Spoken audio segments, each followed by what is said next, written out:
ब्रेकनंतर सातबाराच्या बातम्यांमध्ये आपलं स्वागत। सततचा पाऊस आणि वाढलेल्या आर्द्रतेमुळे ऊस पिकावरती पांढऱ्या माशीने हल्ला केलाय। कोल्हापुरातील गडहिंग्लज तालुक्यातील 90% ऊस पिकावरती या पांढऱ्या माशीचा प्रादुर्भाव झालाय। या माशीचं त्वरित नियंत्रण न केल्यास ऊसाच्या उत्पादनात मोठी घट होऊ शकते। या माशीचं नियंत्रण कसं करायचं पाहूया।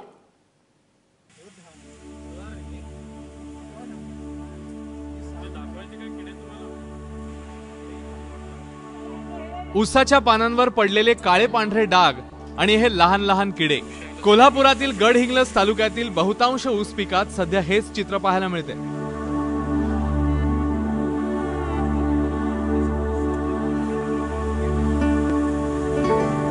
पांढऱ्या माशीचा हा कहर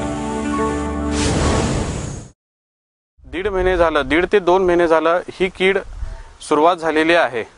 सुरुवातीच्या काळामध्ये पानावर एक काळे पांढऱ्या कलरचे स्पॉट यायचे आणि ऑटोमॅटिकली त्या पानाचा कलर बदलत जायचा की गुलाबी कलर, नंतर करडा कलर, असा कलर येऊन ऊसाची वाढ तिथल्या तिथं थांबायची।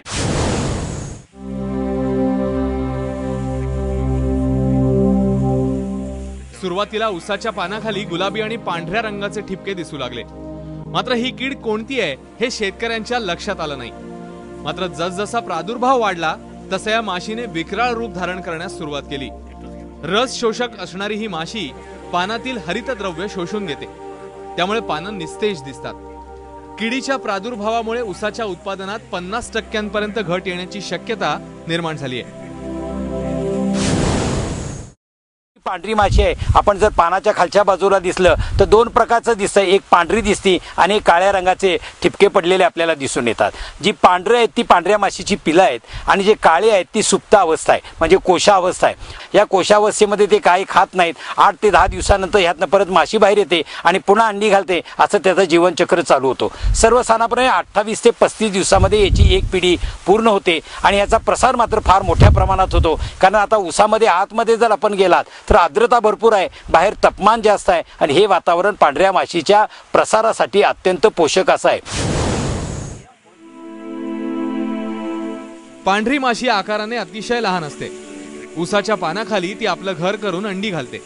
8 ते 10 दिवसांच्या काळात यातून पिलं बाहेर येतात आणि पानातील हरितद्रव्य खाण्यास सुरुवात करतात। यामुळे पानं पिवळी पडतात, नंतर वाळतात। यामुळे ऊसाची वाढ खुंटते। या माशीच्या नियंत्रणासाठी त्वरित फवारण्या करणं गरजेचं आहे। लॅम्ब्डासायलोथ्रिन हे सर्वसाधारणपणे 20 मिली, त्यानंतर क्विनालफॉस हे साधारणपणे 20 मिली आणि त्यानंतर थायोमेथॅक्झॉन हे साधारणतः 7 मिली यापैकी कोणतेही एक कीटकनाशक 15 लिटरच्या पंपामध्ये मिसळून फवारायचं आहे।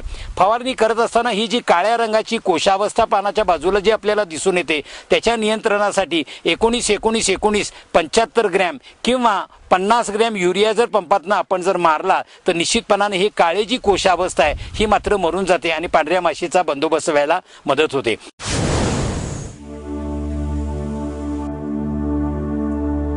सध्याच्या सततच्या पावसाने शेतात आर्द्रता तयार झाली आहे। हे वातावरण पांढऱ्या माशीच्या वाढीसाठी पोषक आहे तर शेतकऱ्यासाठी घातक, कारण या काळात शेतात चिखल झालाय।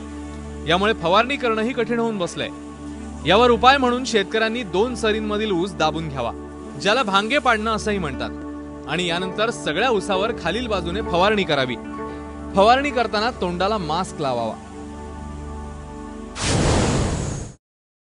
शेतकरी फवारणी करणार आहे त्यांनी एक काळजी घेणं गरजेचं आहे। डोक्याला टोपी घालावी, डोळ्याला गॉगल घालावा, तोंड बांधावं, तोंडावर औषध पडणार नाही याची काळजी घ्यावी आणि पंपामध्ये औषध भरून पंपाचा नोझल खांद्यावर उलटा धरावा आणि वर जर आपण केला तर बरोबर पानाच्या खालच्या बाजूला त्याचा फवारणा होत असतोय।